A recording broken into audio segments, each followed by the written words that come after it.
বিশ্ব বাজারে ডলারের দাম নেমেছে ৩.৫ বছরের মধ্যে সর্বনিম্ন পর্যায়ে। ২৬ জুন বৃহস্পতিবার ইউরোর বিপরীতে ডলারের মান ছিল এতটাই দুর্বল যে ২০২১ সালের পর এই প্রথম এমন দর দেখা গেল। শুধু ইউরো নয়, পাউন্ড, ইয়েন এমনকি সুইস ফ্রার বিপরীতেও দুর্বল হয়েছে বিশ্বের সবচেয়ে শক্তিশালী মুদ্রাটি। তাহলে প্রশ্ন, কেন এই পতন? বিশ্লেষকদের মতে ইরান ইসরায়েল যুদ্ধবিরতির পর বিশ্ব অর্থনীতিতে স্বস্তি ফিরলেও আমেরিকার মুদ্রানীতির ভবিষ্যৎ নিয়ে বিনিয়োগকারীদের মধ্যে তৈরি হয়েছে ব্যাপক অনিশ্চয়তা। এর সঙ্গে যোগ হয়েছে এক অদ্ভুত রাজনৈতিক দ্বন্দ্ব, হোয়াইট হাউস বনাম ফেডারেল রিজার্ভ। আমেরিকার কেন্দ্রীয় ব্যাংক ফেডারেল রিজার্ভ নিয়ে অনিশ্চয়তা এখন সর্বোচ্চ। প্রেসিডেন্ট ডোনাল্ড ট্রাম্প সরাসরি ফেড চেয়ারম্যান জেরোম পাওয়েলকে গড়পড়তা বলে আখ্যা দিয়েছেন এবং নতুন কাউকে বসানোরও ইঙ্গিত দিয়েছেন।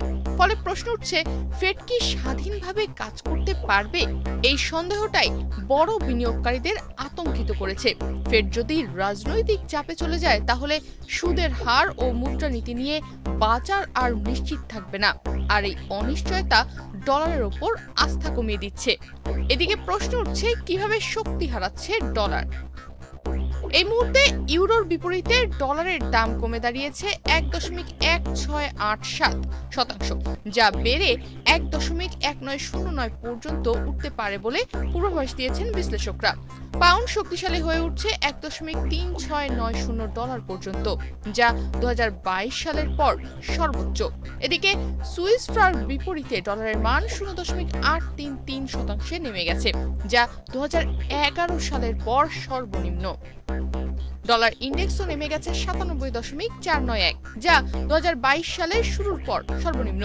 বিশ্বব্যাপী বিনিয়োগকারীদের মাঝে ছড়িয়ে পড়েছে একটাই আশঙ্কা, ফেড কি আর স্বাধীনভাবে কাজ করতে পারবে?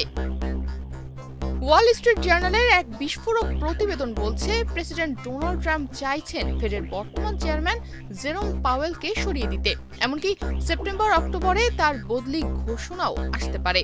ট্রাম্পের অভিযোগ, পাওয়েল সুদের হার যথেষ্ট কমাননি, আর তাই তিনি গড়পড়তা মেধার মানুষ। পাল্টা জবাবে পাওয়েল বলেন, ট্রাম্পের শুল্ক নীতি মূল্যস্ফীতির জন্য হুমকি হয়ে উঠেছে। এই টানাপোড়েনেই বিনিয়োগকারীরা খেই হারিয়ে ফেলছেন। একদিকে যুদ্ধ থামছে, অন্যদিকে মার্কিন অর্থনীতি রাজনৈতিক অনিশ্চয়তায় পড়ছে।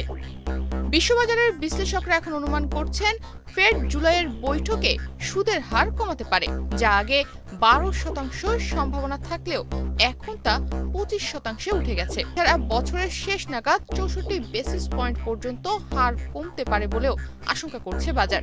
এমনকি জেপি মর্গান সতর্ক করে বলেছে, শুল্কের কারণে আমেরিকায় প্রবৃদ্ধি কমবে, মূল্যস্ফীতি বাড়বে এবং মন্দার ঝুঁকি ৪০% পৌঁছাবে।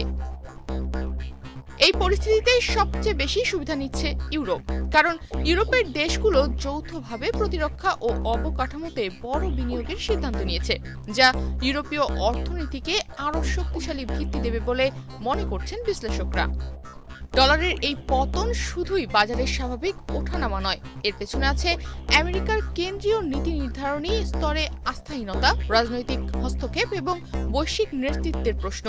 বিশ্বের রিজার্ভ মুদ্রা হিসেবে ডলারের ওপর বিনিয়োগকারীদের বিশ্বাস যদি চিরস্থায়ী না থাকে, তবে সামনে আর্থিক ভূরাজনীতি এক নতুন মোড় নিতে পারে, যার কেন্দ্রবিন্দুতে থাকবে ট্রাম্প বনাম ফেড দ্বন্দ্ব।